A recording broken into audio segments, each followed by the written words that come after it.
Hello, everybody, and welcome to today's webinar with Ecossaus. My name is Emily. I'm the Senior Campaign Lead here at Birchal. And just before I introduce the team, I'd like to begin by acknowledging the traditional owners from which we are coming to you from today.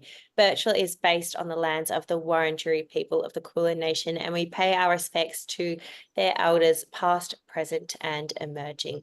Today, I'm joined by the full team. I've got John, Eric, James, and Mitchell from Ecossaus. So Birchal is working with them on their upcoming crowdsource funding offer. A few of you might be a little bit unfamiliar with crowdfunding or CSF, and you might also know it as equity crowdfunding, but it's a relatively new form of fundraising in Australia. It came about in about 2018, and it allows startups and small businesses to raise capital from a large number of smaller or retail investors, as well as wholesale and sophisticated investors through an online platform such as Birchal. So instead of seeking funding from traditional sources such as banks or venture capitalists, companies can turn to the general public, and often it can be their communities, to raise money in exchange for equity in their business. Birchal Financial Services will be the licensed intermediary for this offer. And I would like to remind everybody who is here today that the information and discussion in this webinar is for informational purposes only and should not be considered as advice or a recommendation to invest. So I would implore you to do your own research and always consider the general CSF risk warning and offer document before investing. If you do have any questions or need any further information, please visit birchal.com. If you do have any questions about CSF or investing, please email us at support@birchal.com and we'll get back to you. Now, how today's session is going to run, we've got the amazing founders from Ecossaus, and they'll run you through a great presentation, which will be approximately 15 to 20 minutes long, all about Ecossaus, where they've come from, and what they're looking to achieve with their capital raise. We'll then switch to a Q&A session. So if you look at the bottom of your Zoom screen, you'll see a Q&A bubble. If you do have any questions during the presentation, please pop them in the Q&A bubble and we'll get to those after the presentation.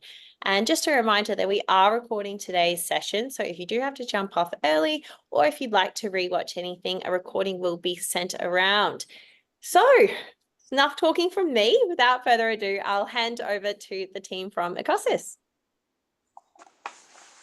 Thanks so much for that, Emily. Hi, everyone. We're all really excited to be here today and tell you a little bit more about us, who we are, what we're looking to do, where we've come from and where we're going. So I'm going to start with just a kind of a quick intro to Ecossaus and the team and our mission. And then I think we're going to get stuck into a bit of Q&A and we'll give you some more details about our projects and what the path forward looks like. So what is Ecossaus?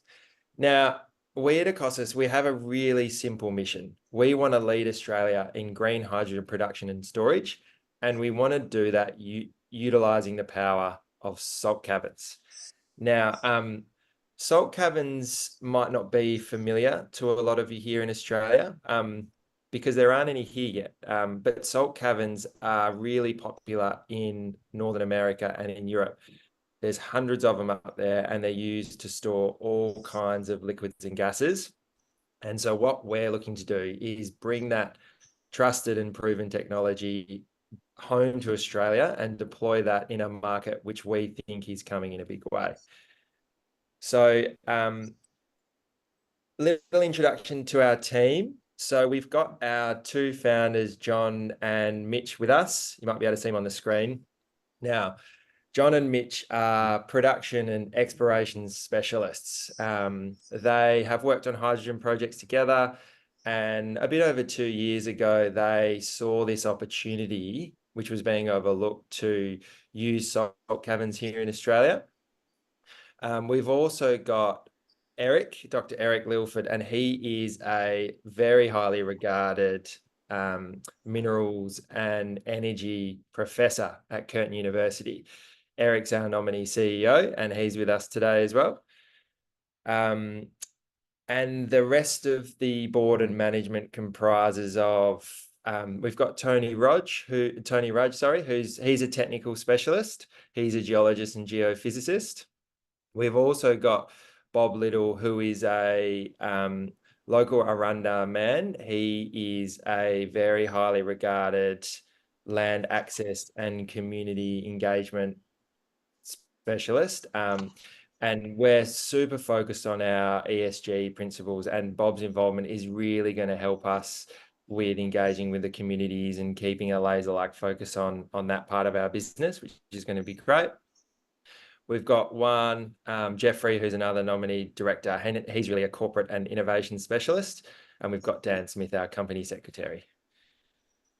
Now, I kind of touched on before on what our mission is. So at Ecossaus, our mission really is to revolutionise the landscape in Australia by providing scalable, sustainable, and cost-effective green hydrogen energy and storage solutions. And how we want to do that is we want to do that using salt caverns. I quickly touched on what salt caverns are, and I'll go into that in a little bit more detail later in the presentation. But the great thing about what we're looking to do is there is quite an interesting journey in the salt cavern project development pathway.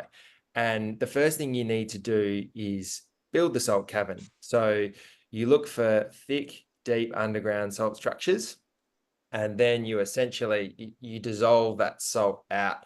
And the great thing is what we're looking to do is produce high-grade salt as part of that process. And so early on from the salt cavern building process, we have a potential revenue stream of selling that high-grade salt into the markets here and in Southeast Asia.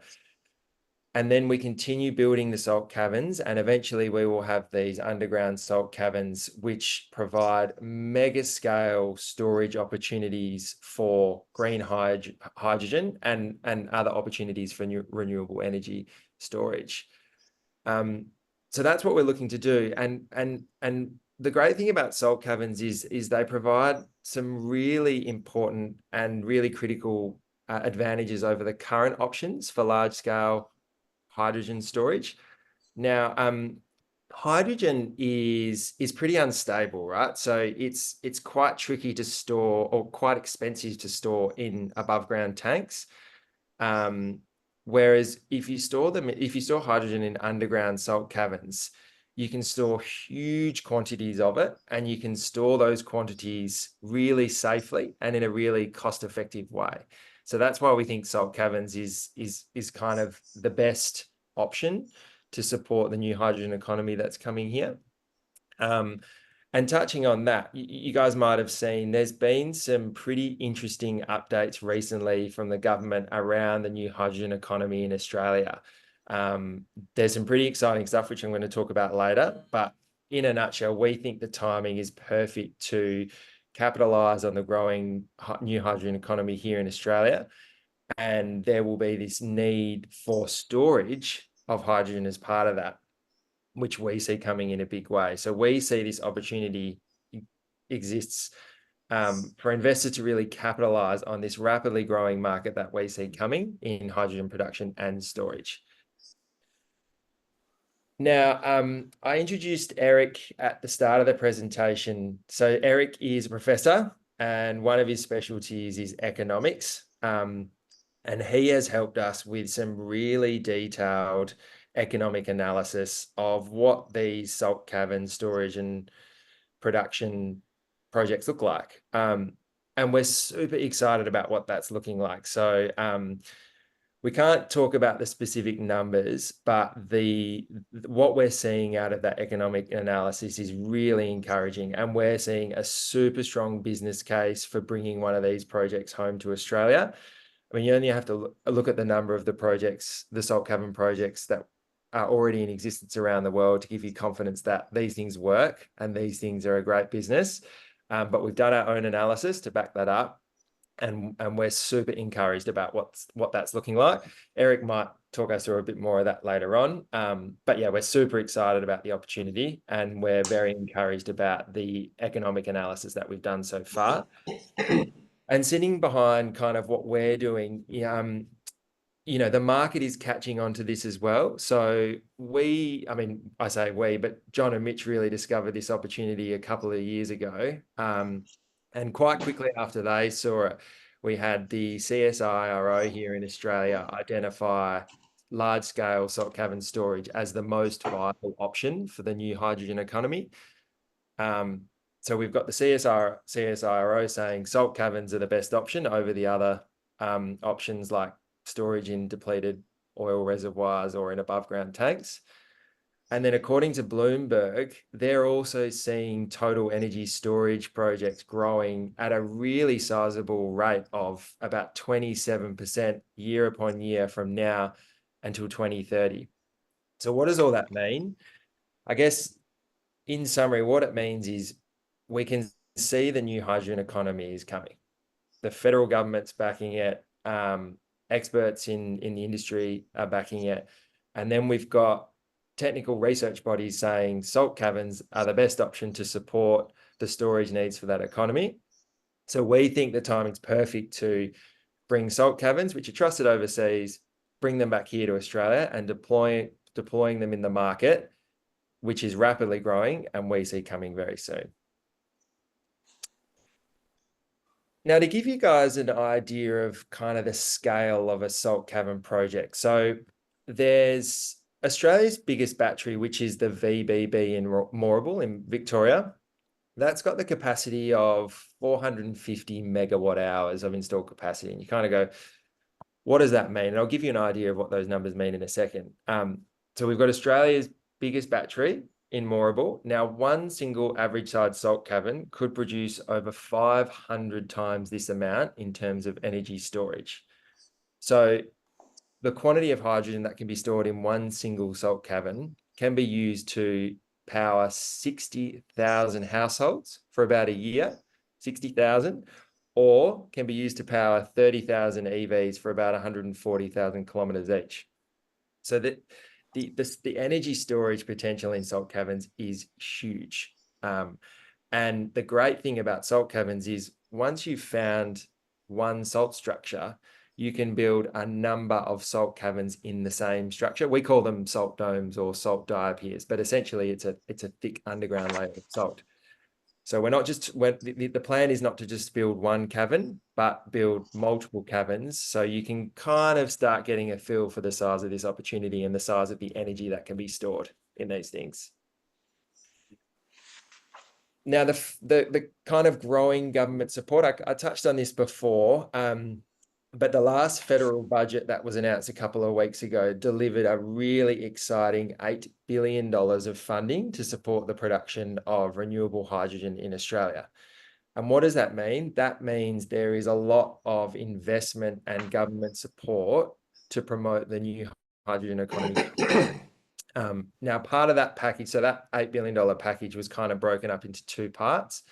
The majority of the funding was a tax incentive for the producers of renewable hydrogen. And then there was about $2 billion also to support the development of new green or new renewable hydrogen projects.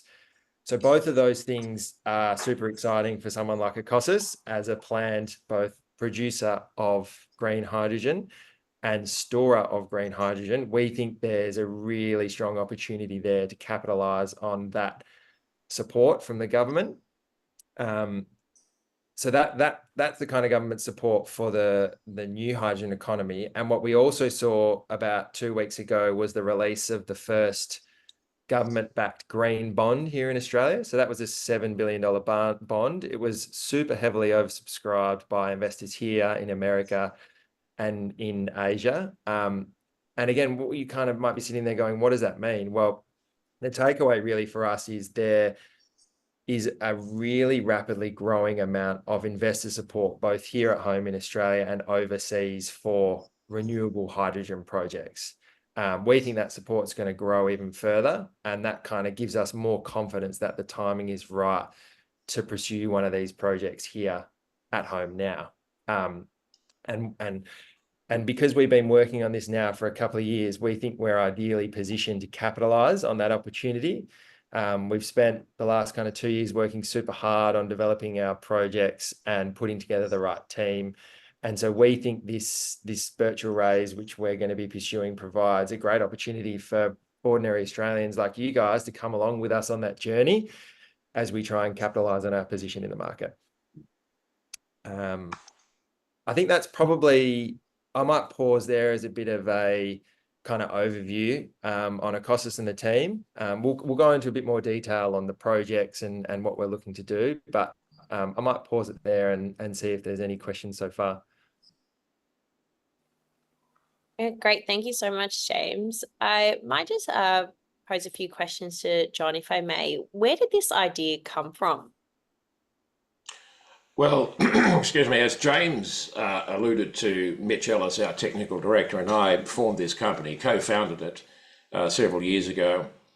We met on a fairly large hydrogen production project, and we could see then that the new hydrogen economy was coming, and it was going to grow very rapidly. We knew, as James has already alluded to, about very large scale, mega scale, in fact, multi-thousand ton capacity salt caverns being used for hydrogen storage in North America and Europe as early as the 1970s. So we went out and we pegged a lot of ground that was in close proximity to infrastructure in 3 states and overlying very prospective salt ground where we knew there was a lot of salt and salt structures underneath. Particularly in South Australia, we have closeness to roads, rails and gas pipeline infrastructure. We also are close to a port for export facilities. So that's what we've done. Soon after this, the CSIRO identified, they came out with a statement that salt cavern storage was the most viable option for the storage of hydrogen in Australia. They also announced soon after that that something like 5 million tonnes of hydrogen storage was going to be required to transit successfully to the new hydrogen economy. Now, looking at internationally assessed charge-out rates or storage per kilo of hydrogen, that equates to about a $60 billion industry in Australia.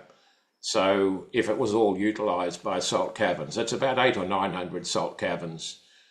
We've got potential to lead that storage industry in Australia. We've got 10,000 square kilometres of ground, and as I said before, it largely overlies big salt structures.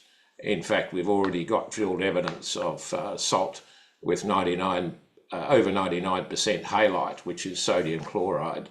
So we think we're in a great position to lead the charge here. Thanks, John. And why are there no salt caverns already in Australia? Well, that's too easy, simply because there's been no demand until recently, but that demand is going to grow very rapidly. The race for storage is on, and salt caverns are the most viable option. So that's where we want to be, in a commanding lead in that industry. Thank you so much. I guess I'll hand over to Eric to go through the next few slides.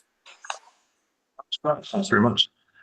So just as a quick heads up, part of my background was actually in potassium chloride, which is your potash side of the business. So I have a fair amount of hands-on experience before academia in this kind of work that we're looking at in terms of salt, solution mining, in situ leaching, creation of caverns,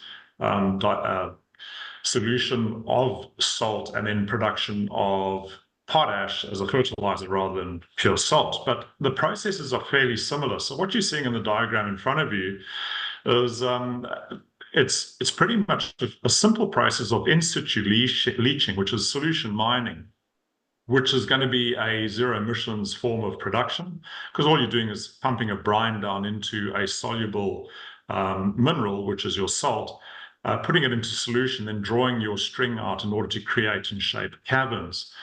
Through that, we'll feed our solution on surface into what's called an MVR plant, mechanical vapor recompression plant. That MVR plant will produce a high-grade salt on its own, which will feed into the chlor-alkali industry, pharmaceutical industry. So this is not the kind of salt you're just going to throw on an ice road in order to de-ice it. This is really high-quality salt. That'll start producing revenues fairly early on, and that initial revenue generation will then feed into our broader strategy which is, of course, the electrolyzing of water. And one might say, well, where does the water come from? Well, we'll get pure water as a product or byproduct from the MVR process. So as I say, that diagram sort of gives an overall view of what it looks like. And if we move on to the next slide, it'll give you a little bit of additional information around this. So keep in mind that this is really at a desktop kind of level. So I've done a lot of research on what may be able to be generated, but I iterate that we have not done a definitive study. So there's a fair amount of work ahead of us. But pretty much we'll start generating revenues fairly on in the process through the sale of salt. And ultimately, we'll use that money to put in electrolyzers. And then with the MVR plant up and running, we'll use that pure water, some of that pure water, to feed through the electrolyzers to produce hydrogen. From the energy side of it, there are a number of opportunities for the actual energy and clean energy generation. So there might be excess power available in certain of the areas we're operating in, but we're also very much looking at a Danish design, which is an osmosis, a retarded osmosis technology, and that provides grid energy 24/7, and it's pretty green. So that'll assist us in our drive to produce green hydrogen. Of course, once you've got these salt caverns developed, and as James alluded to, these caverns can be fairly significant extent, 500 to 800 meters in vertical extent, sitting about 800 meters below surface to the top. You can store up to 6,000 to 7,000 tons of hydrogen in there. And the beauty of the salt is that it's actually impervious once it becomes plastic, and it becomes plastic under pressure. So you don't really have to do much else to the salt for it to contain and retain the hydrogen. And just as a further point, you can see on the note below that Morgan Stanley estimates the hydrogen market is going to sit at somewhere around $11 trillion each year in order to achieve net zero. So if we're targeting net zero by 2050, this is the size of the market, but it's steps to get there. And we intend, being first mover, to put ourselves in a position to take those steps in the process to net zero. Back to you, James. Thanks very much for that, Eric. So let's bring us back to kind of why we think Ecossaus offers a really attractive investment opportunity for the Birchal crowd. Now, both Eric and kind of John have touched on this a little bit, but the key thing about what we're looking to do is salt caverns. Now, salt caverns have been used, like John said, since the 70s in North America and Europe. So they're a trusted technology, they're a proven business, but they're not yet here in Australia. So we want to be the first ones to bring that technology home. And like we've kind of been mentioning, we think the timing to do that is perfect with the kind of the growing momentum in the new hydrogen economy, backed by the investment by both the federal government and other investors. So we want to bring established technology, and we want to bring that home to Australia, and we think the market's there for it. Now, because John and Mitch spotted this a couple of years ago, we've been working really hard over the last couple of years to create a first mover advantage or an early mover advantage. And John mentioned this, but what we've been able to do is secure over 10,000 square kilometres of tenements, which is effectively ground which is over salt, which is close to industry and infrastructure, where we can look to build the first salt cavern in Australia. And those project areas are split up in, we've got a land holding in South Australia, right next to Port Pirie. We've got a land holding in Queensland, close to Alice Springs, in Northern Territory, close to Alice Springs. And we've got a land holding in Queensland near the Gilmore gas fields. So we think we've found the best locations in Australia to build the first salt cavern. And the guys have worked really hard to secure, so they're 95% or more granted tenements now. So they're secured tenements, which the guys have been able to lock away. And then with Eric's help, what we've done is we've built this really unique business model, which provides, like Eric was talking about, the opportunities to generate revenue really early on in the process. So why that's important is these projects always come with an upfront capital expenditure. And And if you can produce revenue from the sale of high purity salt early on, it means you can start to offset those capital costs from really early on in the process, which dramatically reduces the kind of the project, payback, so to speak. And we think it's a really good way to approach one of these projects. So that's the uniqueness of the business model. We've got the ground. Eric's helped us come up with the business model and the strategy. And then what we've also been working really hard to do is, I think I touched on this before, is the kind of detailed project analysis. So we've spoken to experienced cavern builders in Europe. We've spoken to teams behind projects or the first cavern projects in Canada. And we've taken all that data and we've fed it into the detailed project analysis to help us come up with what our strategy is going to be. And as part of all that project analysis, what we've also got is an independent JORC certification, which is the kind of technical reporting requirement here in Australia, of over 2 trillion tons of salt in the right area. So we know the salt's there. We know it's at the right depths to build a salt cavern. The question is, well, I guess the path forward really is finding out, doing a little bit more work on our salt and finding out exactly where is the best spot in all of those project areas to build the first one. And that really comes down to doing a little bit more exploration on the tenements and finding out exactly what salt structures are there, the chemical properties of it, and confirming the depths. And to help us in that path forward, John and Mitch have put together a really strong team with a really broad set of skills. There's technical background, there's corporate, there's managerial. We've obviously got Eric with his economics background as well. And we think that team and that set of skills will help us drive the projects forward and drive discussions with potential salt and hydrogen off-takers forward and really help capitalize on the early mover advantage that we've already got now. And so with all of that and the growing investment from the federal government and from outside investors, we genuinely think now is the perfect time to really push these projects forward and build the first salt cavern here in Australia. Awesome. Thank you so much, team. Really, really appreciate it. Now, I do have a couple of pictures in the slide deck just to kind of, it might be helpful for the listeners or the watchers just to understand where these are. So you can see there's a couple of images there. On the left, we have the South Australia land holding. So you can see it's quite an extensive land holding. You've got Port Pirie just down here. You've got Port Augusta close by. And in South Australia, there's a lot of investment in renewable energy production around Port Pirie. There's lots of infrastructure which is associated with that. Like John mentioned, there's pipelines, there's power lines and things like that, which are critical to build a project like this. And then in the image on the right-hand side, you can see where the land holdings are in the Northern Territory and in Queensland. And again, they look like small kind of postage stamps, but these, there's over 10,000 square kilometres of land here. They're big land holdings, and they're strategically close to the infrastructure that's needed to build a salt cavern project, which is predominantly power lines and pipelines. And then the last thing I just wanted to touch on was we've spoken a lot about the new hydrogen economy. And Eric briefly touched on the high-grade salt market. But I just wanted to kind of reiterate that the salt market is also one which is expected to grow at a pretty sizable rate, and it's expected to reach US $10 billion by the end of the decade.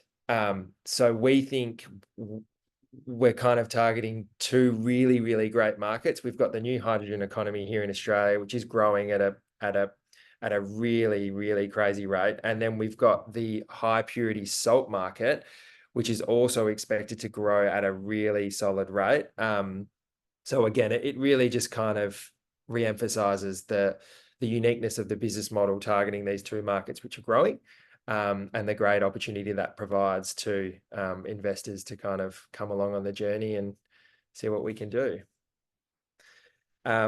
Last little thing, I just kind of wanted to give everyone a quick summary of where we've come from and kind of where we're looking to go. So I kind of touched on the land holding that we've managed to build. So we've got 10,000 square kilometers of tenements. Over 95% of those are granted. Now, shortly after John and Mitch put all this together, we did a kind of an early stage seed raising in March 2022, which was heavily oversubscribed, and we were really excited to bring some new shareholders on board then, which have helped us really through this next phase of project development, which is the project analysis that I've been talking about, the economic analysis, which Eric has helped us with, the business strategy that Eric, John, and Mitch have put together with the hydrogen production and hydrogen storage components, and all the independent and external work that has kind of formed part of that process. So that's really where we've come from. And what we're looking to do now is, I guess why we're looking to raise funds through the Birchal platform is we need to do more work on our salt. And like I mentioned, what we're looking to do is we know the salt's there, but we really need to fine tune exactly where we want to build the first cavern. And to do that, we're going to use known exploration techniques like geophysics and seismic and things like that to kind of create images or give us a better idea of the salt structures that we know are there. And we also need to do some more corporate and business development activities. We need to keep the conversations going with the cavern builders in Europe and overseas that we've been talking to. We need to keep the conversations going with potential kind of off-takers for both the salt and the hydrogen. And we just need to do a little bit more project analysis to give us a really laser-like focus on where we're going to put the first salt cavern. So that's kind of what we're looking to do in the next 12 months.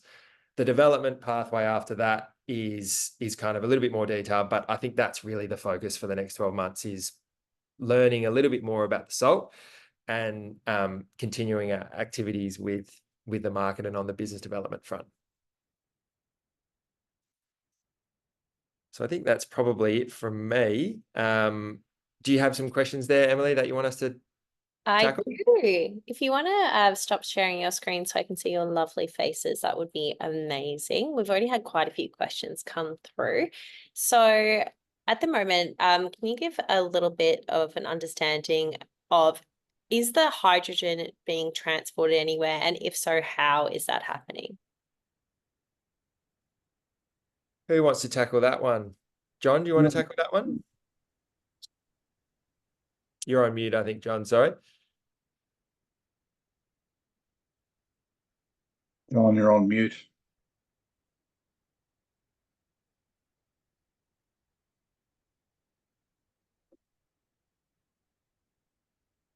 While he's trying to find unmute, I can certainly... No, it's okay. I got it. Sorry about that. Right, We've got him. Okay.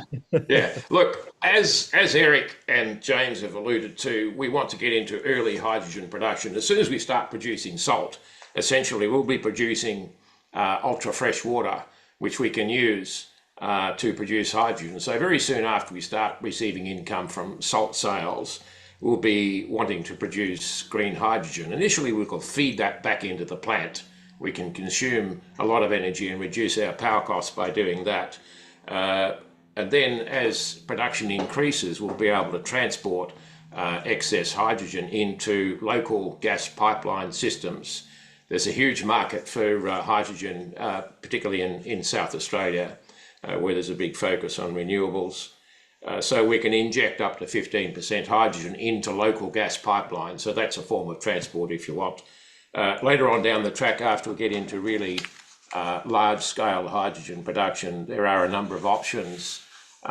We can export the hydrogen, as people are planning to do, by cryogenic storage to places like Japan, other industrial areas in Australia, or we could convert it into green fertiliser, urea, and that's a much more stable compound that is in great demand in Australia and also in Southeast Asia. So that's probably the easiest way to transport large volumes of hydrogen. There's also the ammonia route. We can convert hydrogen into ammonia, and that's a much easier method of transporting hydrogen if you want. In fact, ammonia can be injected directly into clean green steel making facilities. We don't have to break it back down into hydrogen. So there are a number of options before us. Thank you so much. So obviously you've mentioned that there's government policy with respect to hydrogen, and have you taken into consideration if that were to change in the near future? As we know, the opposition has promised to scrap the Australian renewable policy, including green hydrogen. If that is to happen, how will that affect the business moving forward? I'll have a bash at that. Look, I think there's too much momentum in the green energy revolution for a second government to simply shut it down. It might slow it to some extent. It might reduce some of the government subsidies, but don't forget that the government subsidies are not the be-all and the end-all of an industry. You can't formulate an industry, a profitable industry, on the basis of government subsidies, because that's just so ephemeral. It's here today, gone tomorrow. So I think there's enough momentum in the green energy market for this new hydrogen economy to come through for Australia or for the whole Western world. Following on from that question, how will the Australian government's tentative plans for nuclear power plants within Australia impact the Ecossaus business model? Well, again, it might slow it down to some extent, but it's not entirely going to replace it. If you look around the world where atomic power is being used, it has never totally supplanted all the other forms of electrical power production. It's always been a part of the mix, and we would see that under a new government coming in as part of the mix. And don't forget, it wouldn't be until probably 2035 or 2040 that we saw our first nuclear reactor being built and operating in Australia. Great. Thank you, John. I know, James, you mentioned that you'd be talking to contractors in Europe about building the salt caverns. Are there contractors in Australia that can do the same job? John, I might jump in, John, if you like. Carry on. Just to give you a breather. Yeah, so we yeah, obviously there hasn't been a salt cavern built in Australia yet, but there's been lots in North America and Europe. So we've been talking to the experts over there to understand the projects and the technical side.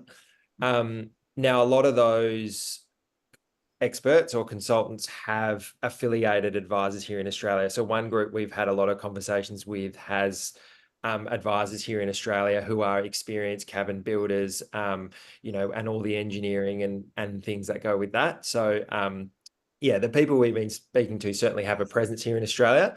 I'll be honest, it's small, but it's definitely growing. But there's certainly bums on seats here in Australia who are experienced in salt cavern projects around the world. Awesome. Thanks, James.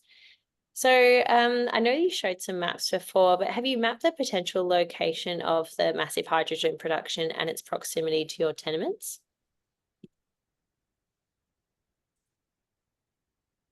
Do you want me to do this one, John, or do you want to jump in? Sure. No, you carry on, sir. Yeah, I think the area we're most excited about is South Australia. So I think I showed on the image before, we've got the land holding right next to Port Pirie, and there's a planned hydrogen hub right in that spot. So that was one of the main attractions when John and Mitch were looking around for ground to build a salt cavern. So there's already existing infrastructure for the industry down in that area from the port and everything down there. But there is also a lot of investment in a planned hydrogen hub down in South Australia. So that's one we're super excited about. Outside of that, John, I'm not sure, is there anything you'd like to add? No, apart from our Northern Territory tenements, there is no major hydrogen production there at the moment, but we do know that there is a very large hydrogen reservoir in the Amadeus Basin close by, and companies such as Central Petroleum and Santos have drilled some wells there already and found hydrogen concentrations up to 11%. So that is a source of hydrogen. It'll need to be stored somewhere, and so salt cavern storage in that area is a good thing. There's also gas pipelines running through or close to our acreage, and so we can progressively bleed hydrogen that we produce into that gas pipeline system, usually up to about 15%. So there's a lot of gas running through there. I can't quote the numbers, but you're going to have a 24-inch gas pipeline running right through our tenements in the very near future. Mitch might like to talk about the Queensland side of the equation in terms of usefulness of our acreage. Sure, yep, the acreage we have there is sitting pretty much underneath the Gilmore pipeline power stations to the north, and also on the east-west running Valera pipeline, which goes up to the Gladstone hydrogen hub as well. So it's well positioned, and also there's been a well that's intersected, or a number of wells in our acreage and to the north of our acreage, intersected quite thick sequences of halite, and the halite that halite is halite. So the salt there is pretty much the same as salt anywhere else in the world where caverns are created. So it's a great location, and transportation by pipelines possible, and also supplying power stations and trucking it and everything else. Thanks, Mitch. So with the price of compression of hydrogen being quite high and energy intensive, has this cost been factored in? On this one, I think that question leads to a wider question, which is actually the overall power requirements, because electrolyzing water to produce hydrogen in the first instance is a fairly expensive process, and then quite right to pressurize and pump it to the caverns to create the necessary pressure to make the sidewalls, in other words, the salt actually plastic, it's a very fair question. Now, in all of the economic modeling that I've done up to date, I would certainly be saying that the energy for all of this constitutes around about 40–50% of our total operating costs. So it's very significant. So to answer the question, well, absolutely, we've given this due consideration and modeled it. And what we'll do, though, and to mitigate much of that cost, is we'll tap into the excess renewable power that's already being generated during the day, notably around the South Australian project. We know there's an excess supply of power, especially during daylight hours. And in fact, if you have a look at the AMEO website for South Australia, you'll see that power prices, renewable power prices, actually fall into negative territory, typically between 10 in the morning and 4 in the afternoon. That's a great window in which we could be tapping into cheap or zero cost energy in order to do what we need to do in terms of pressurizing and the actual electrolyzers. Not only that, I did mention that for all of our tenements, South Australia, Northern Territory, Queensland, we're also looking at that salt power osmotic green power system, I said, that is currently being used in Denmark. And that's a potential source of green power as well to allow for an efficient, effective 24/7 electrolyzer, compression, and plant operation. Brilliant. Thank you so much, Eric. This may or may not have been mentioned previously, but how can you be certain that the hydrogen itself can't escape via the walls of the salt caverns due to its properties? In short comment to that, a lot of work has been done in research organizations. So I should put my hand up and say Curtin University is one of those institutions that has done a lot of work on plasticity of salt itself, of sodium chloride. And I've got a fellow professor who I deal with very regularly on the topic of storage of gases, including hydrogen, in salt. And as I said, salt becomes impervious or plastic under pressure. So what actually transpires in a salt cavern is you will fill up a salt cavern with whatever it is, 650,000 cubic meters worth of capacity under pressure, giving you somewhere around 7,000 tons of hydrogen. At that pressure, the salt walls are impervious, so you don't get escape. That also assumes that your salt diapir actually is a continuous structure so that you don't have faults or discontinuities running through the salt. That's typically the case for many of these big salt domes or diapirs that you come across worldwide anyway. Then what actually takes place is under pressure, you can then draw off up to 60–70% of that hydrogen, and you'll still have the remaining 30% of hydrogen at an adequate pressure to keep those sidewalls intact, so it remains impervious. So you can hear from what I'm saying, you can deplete to up to 70% of a cavern of its hydrogen, and then once you've depleted, you'll move on to another cavern, and because that'll be full by then, because we'll run a number of caverns, but then you can then re-inject hydrogen into the semi-depleted or the 70% depleted cavern to get it back up to full capacity. So coming back to the original question, you know, the risk of leakage, yes, hydrogen is one of the smallest, it is the smallest molecule known, but because of the mechanical properties of salt under pressure, it's impervious. So what a win. Great, I thank might you. just add something to that, Eric, if I may. Sorry to butt in, but the fact is that there are over 11,000 tonnes of salt in salt storage caverns around the world since the 1970s. They would not continue to use those caverns if it was leaking. I think you meant hydrogen, John. But yeah, that's true. So going on from that, how safe would you say salt cavern storage actually is? Well, it's much, much safer. Sorry, Eric, you go. Just because that again, that it's an important integral part to economics, having a look at the safety of it, because it's all tied to security and so on. So if we're talking about security, and I'm just talking about industrial security, risk of some occurrence whereby something might leak or be damaged or spontaneously combust, etc. And you have a look at your surface storage systems, that's where your risks sit. The fact that we're sitting with the top of these caverns around about 800 meters below surface, you can imagine that anything that may or potentially could happen underground below 800 meters down to 1.5 kilometers, what are the chances? Let's be quite honest. So it's very well protected, and these insulating layers of salt, quite honestly, because it's impervious, that's impervious to leakage, but it's also impervious to other materials coming in and either diluting your hydrogen or otherwise causing a problem and making that hydrogen not usable. So from a safety point of view, when everything's sitting underground, you have inherent safety. The only risk you're going to get is once you bring your hydrogen to surface for use, injecting in lines, but then you're dealing with the typical safeties associated with the current gas systems we use, which are highly flammable and explosive in any event. So yes, safety will be a significant area to focus on, but no more so than for hydrogen than for any other gas, flammable or explosive gas that the world deals with today. Thanks so much, Eric. That clears that up very well.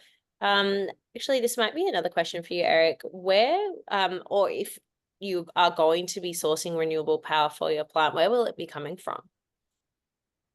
I think I've given a good crack at where and how for that particular question, and that was towards answering the question on the pressurization of hydrogen, storing it under pressure.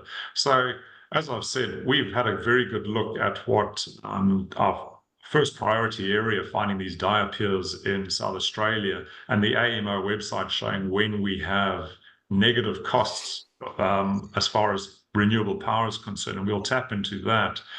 Then I've also said about the salt power reverse osmotic process. We'll tap into that as well. And push comes to shove, our whole intention is to remain a provider and producer of green power. If we are really strapped for the areas and sources I've said for having very cheap power, there's always the possibility of us installing our own systems, wind power systems or solar power systems, to provide us with that additional energy we need. And on top of that, keeping in mind that hydrogen sits at about 122 megajoules a kilogram, which is the point I'm raising because its energy density is fairly significant. So we could actually use some of the hydrogen we produce to actually power something like a hydrogen generating turbine for our own power needs. So we have a number of solutions at our fingertips, but I believe that the excess power on the grid already in place, notably in South Australia, is going to be our first port of call for cheap and or nearly free power. Amazing.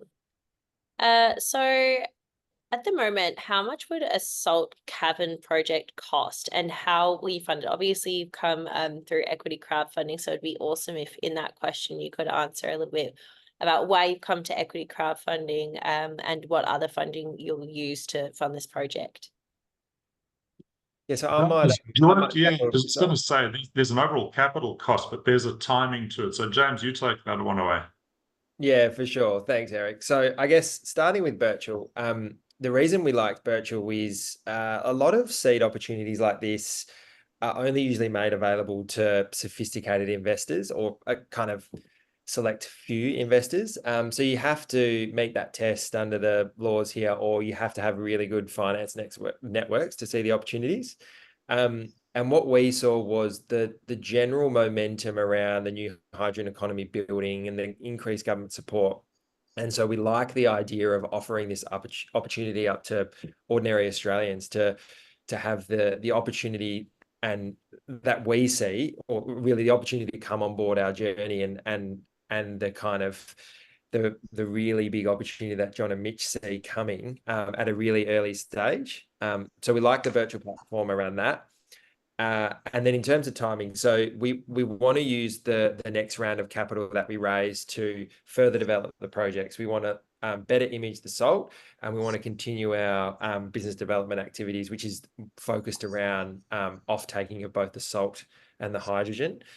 And then in terms of project development moving forward, so if we're talking high-level numbers, so a combined salt cavern storage and hydrogen production project, which would have multiple salt caverns, all that kind of stuff, and hydrogen electrolyzers. We're talking probably about a capex of 500 million.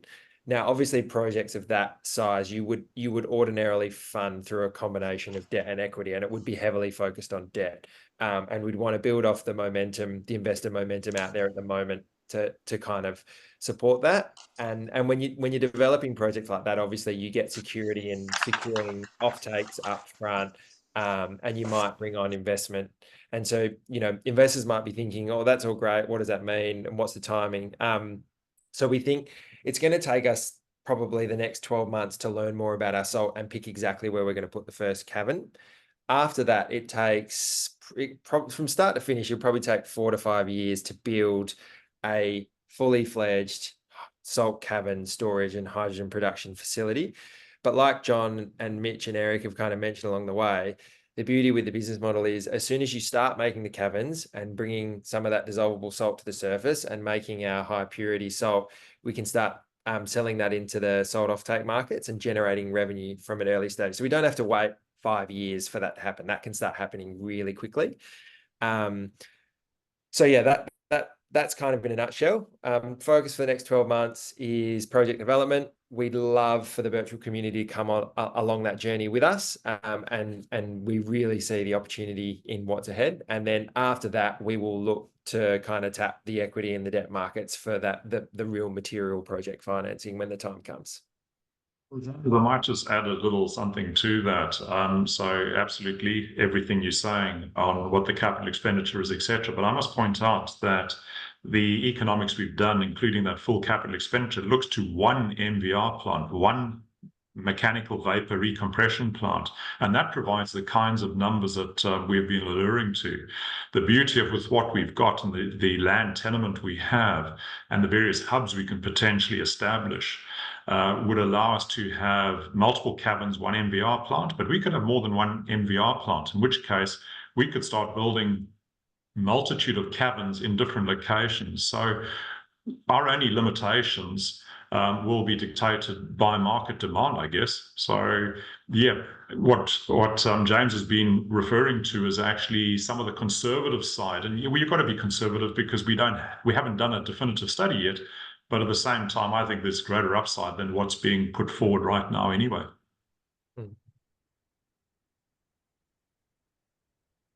Brilliant. Thank you so much, guys. So we've had one more question. I don't want to butcher this one. So this might work elsewhere, but are the proposed caverns of the same properties, or is there geotechnical work that will back up these assumptions? Yeah, can I address that one? John, you're on mute. Okay. Yeah. Okay. So around the world, there are at least 4 locations where hydrogen's been stored since the 70s and 80s. The salt there is salt that's deposited in the same manner which salt's deposited in Australia, originally ocean salt. So a lot of the bodies are pure halite, and halite is halite. The properties of halite is the same no matter where you go in the world. The point is well raised about geotechnical work. So yes, one of the initial things that we must do is recover core from salt structures and then subject that to geotechnical studies to be able to work out the designs for the caverns. But all things being equal, a salt dome in Australia is going to be similar to a salt dome in UK, Europe, US, and we don't envisage there to be particularly issues. Interestingly, the salt caverns in the UK are pancake shaped in a thick salt layer, and they're shallow, and the ones in the US are more pencil shaped, and thinner and deeper. The ones that we intend to do are the US style ones. And volume wise, the caverns in the US are of a similar volume or hold a similar volume to what we'd envisage to hold here in a single cavern as well. So multiple caverns in a diapir, we expect the diapirs to be the same here as elsewhere in the world. We don't see any major technical differences between the salt deposited in Australia globally back in the whatever period and anywhere else in the world. Thanks so much, Mitch. That's awesome. And I think that's all we've got time for today in terms of the questions. Somebody has asked a question if there will be a webinar to explain the terms of the upcoming offer. Potentially, if we've got enough interest for that, we can absolutely host another webinar. But you're always welcome to reach out to the team from Ecossaus who are available and would love to have a chat with you. I'm sure there is actually a message button on the Ecossaus profile on the Birchal website. So if you just click that, shoot the team a message and they'll get back to you ASAP. They can even arrange a private call with you to go through the terms of the offer as well. Thank you for everybody for coming today. Really appreciate your time, and also from the team from Ecossaus for explaining everything in such depth. It was incredible, and it sounds like a really exciting time for investors to get on board at such an early stage and be able to contribute to the direction that Ecossaus has in the future. So thank you so, so much. If anybody has any questions, anything CSF related or even Ecossaus related, please reach out to support@birchal.com and we'll endeavour to get back to you. And if you haven't expressed interest, head to birchal.com and go to the company's page, click on Ecossaus and express your interest so that you do get the communications of when they open their offer next week. Thank you so much, everybody, for coming, and I hope you all have a great day. Thank you.